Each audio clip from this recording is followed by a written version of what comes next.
बिल्कुल, देखिए सबसे पहले हम बात करने वाले हैं संजय राउत की, जिनकी मुश्किलें फिलहाल कम नहीं हो रही हैं। मेडिकल उनका चल रहा है, लेकिन इसके साथ ही उसके तुरंत बाद उनकी कोर्ट में पेशी होनी है। ईडी ने लगातार समन जारी किए थे, 2 बार समन जारी किया, लेकिन संजय राउत नहीं पहुंचे। देर रात उन्हें गिरफ्तार कर लिया गया और अब ऐसे में बस कुछ ही देर बाद पेशी होनी है संजय राउत की पीएमएलए कोर्ट में। अंशिका। बिल्कुल, संजय राउत को थोड़ी देर में कोर्ट में पेश किया जाएगा। इसके पहले मेडिकल के लिए उन्हें जेजे अस्पताल ले जाया जा रहा है। आपको बता दें कि एक रूटीन होता है, एक प्रोसीजर होता है जिसको फॉलो किया जाता है और इस प्रोसीजर के तहत ही संजय राउत को पेश किया जाएगा कोर्ट में। उससे पहले मेडिकल किया जा रहा है कि कितने फिट है संजय राउत, ये जानने की कोशिश की जाएगी। पात्रा चौल मामले को लेकर लगातार संजय राउत से पूछताछ ईडी ने की और इसके बाद आज की अगर बात करें तो संजय राउत की पेशी बस थोड़ी ही देर में होगी।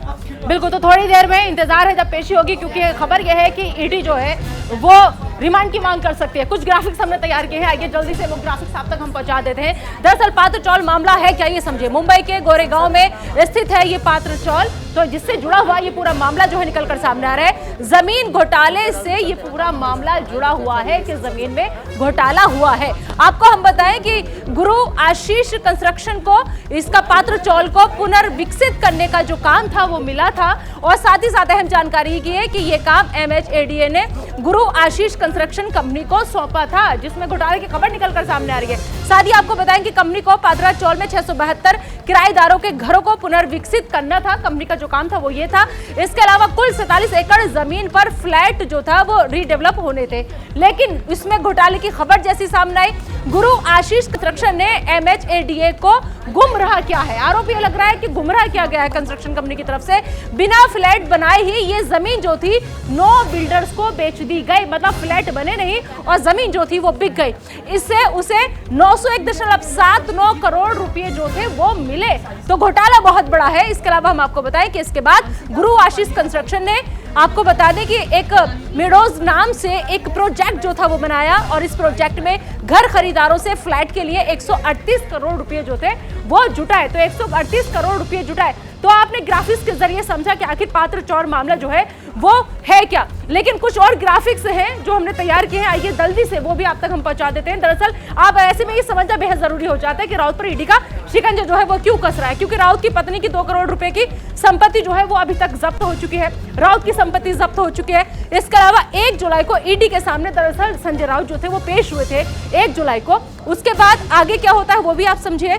संजय राउत ने ईडी के सामने अपना बयान जो था वो दर्ज कराया था जब वो 1 जुलाई को ईडी के सामने पेश हुए थे और फिर उसके बाद 10 घंटे तक पूछताछ चली। 10 घंटे तक राउत से पूछताछ हुई और साथ ही साथ हम आपको बताएं कि जिस 20 जुलाई और 27 जुलाई को फिर राउत को ईडी ने बुलाया था, लेकिन आरोप यह है कि राउत जो है वो जांच में सहयोग नहीं कर रहे हैं। बता दें आपको कि राउत संसद सत्र का हवाला देकर पेश नहीं हुए थे। लगातार वो हवाला दे रहे थे कि मैं इस वजह से नहीं आ पा रहा हूं। इसके अलावा आपको सब कुछ हमने बताया कि राउत पर ईडी का शिकंजा जो है वो कैसा कसता चला जा रहा है। अब ऐसे में जब राउत के ईडी के रडार पर है तो जाहिर सी बात है कि प्रतिक्रियाएं आना भी लाजमी है। ऐसे में विपक्ष ने क्या कुछ कहा, सबसे पहले आपको ये सुनवाते हैं। आखिरकार लंबी तफ्तीश के बाद शिवसेना नेता की गिरफ्तारी हो गई। विधि का विधान है, जो जैसे करेगा वैसे ही उसे भरना होगा। यह राजा हो या रंक हो, नेता हो या अभिनेता हो, यदि जनता की कोई लूट करता है, कानून को कोई तोड़ता है तो उसकी जगह जेल के सलाखों के पीछे। हिंदुत्व को किनारे कर देने वाली शिवसेना जिन 2 दलों के नाद में लगी, कांग्रेस और राष्ट्रवादी, वे तो दल के कोई नेता उनके साथ खड़े नहीं दिखे। गिरफ्तारी के पूर्व उन्हें याद आई उसी हिंदुत्व के भगवे गमछे की। यदि 2.5 वर्ष इस हिंदुत्व का उन्हें विस्मरण नहीं होता, 2.5 वर्ष जनता ही लोकतंत्र में जनार्दन होती है, इस बात का स्मरण होता, तो शायद आज ये नौबत नहीं आती। अटल जी की एक प्यारी कविता है, चिंगारी का खेल बड़ा बुरा होता है, औरों के घरों में आग लगाने का सपना अपने ही घर में खड़ा होता है। संजय राउत को अरेस्ट किया, लेकिन जो फ्रेम बनाई अरेस्ट करने के लिए पूरी फ्रेम बोगस है। इसमें किसी का भी संबंध संजय राउत से नहीं है, लेकिन मुझे भारतीय जनता पार्टी संजय राउत से डरती है, इसलिए उनको अरेस्ट करने के पीछे पड़ी थी और अरेस्ट करवाया। उसके अंदर जो फ्रेम बना है उसमें संजय राउत का कोई संबंध। चलिए, तो कोई इसे लोकतंत्र की जीत बता रहा है, तो किसी का यह भी कहना है कि दरअसल केंद्रीय जांच एजेंसियों का गलत इस्तेमाल किया जा रहा है। ज्यादा जानकारी के लिए सीधा रुख करेंगे हमारे सहयोगी शुभम पांडे का। शुभम, इस वक्त देख रहे हैं कि संजय राउत का मेडिकल टेस्ट जो है वो किया जा रहा है, कुछ ही देर बाद उनकी पेशी होनी है। इसके साथ ही एक और जानकारी मिल रही है कि उद्धव ठाकरे संजय राउत के घर जाने वाले हैं, क्या अपडेट है?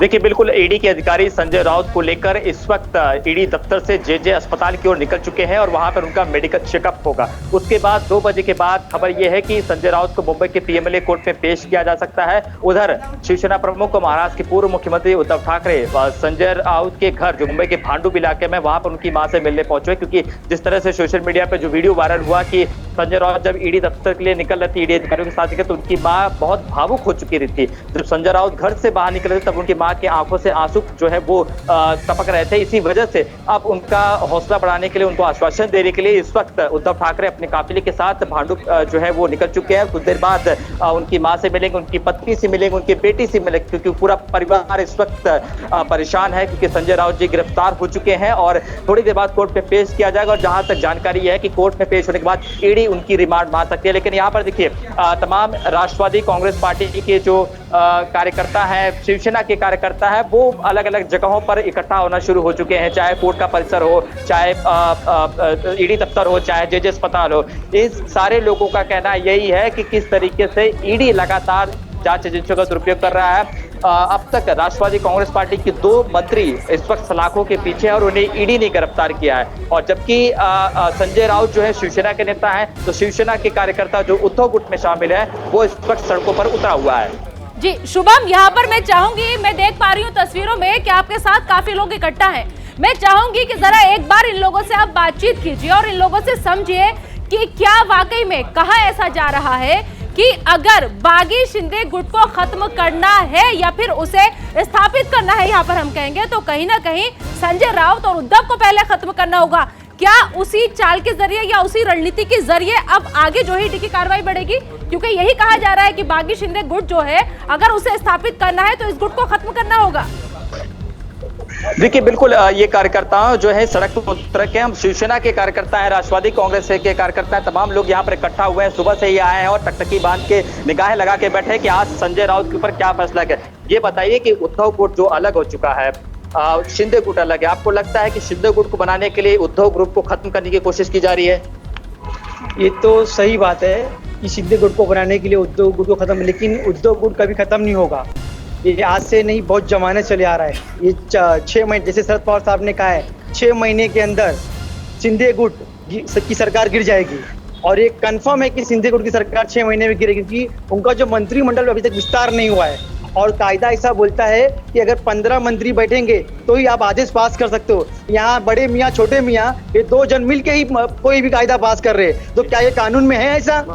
महाराष्ट्र चला रहे हैं 2 जन, बड़े मियाँ छोटे मियाँ। बिल्कुल, बहुत बड़ा सवाल है, क्योंकि 2 लोग से इस वक्त सरकार चल रही है, मुख्यमंत्री उप मुख्यमंत्री। आप बताइए, आप राष्ट्रवादी कांग्रेस पार्टी से यहाँ लेके संजय राउत की पेशी है, राष्ट्रवादी क्या समर्थन दे रही है? आप ऊपर से ऑर्डर आया? देखिए, राष्ट्रवादी पूरे समर्थक में है। जब अन्याय किसी भी कार्यकर्ता पे होगा, हमारी आघाड़ी की सरकार चली थी, लेकिन आज इन्होंने जो एमएलए यहाँ से ले जाके 40 एमएलए ले जाके चुरा कर, यानी भड़का कर, बहला कर, फुसला कर, वो सरकार के अंदर अभी 2 ही लोग कि जिस तरीके से ये प्रदर्शन कर रहे हैं और विरोध जाहिर कर रहे हैं इस कार्रवाई का, क्या ये प्रदर्शन लगातार इसी तरह जारी रहेगा और अगर हाँ तो कब तक? जी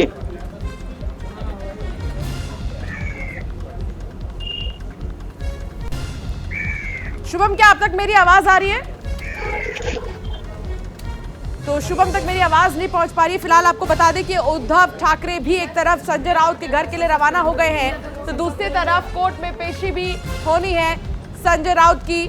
उससे पहले मेडिकल के लिए संजय राउत को ईडी की टीम लेकर गई है।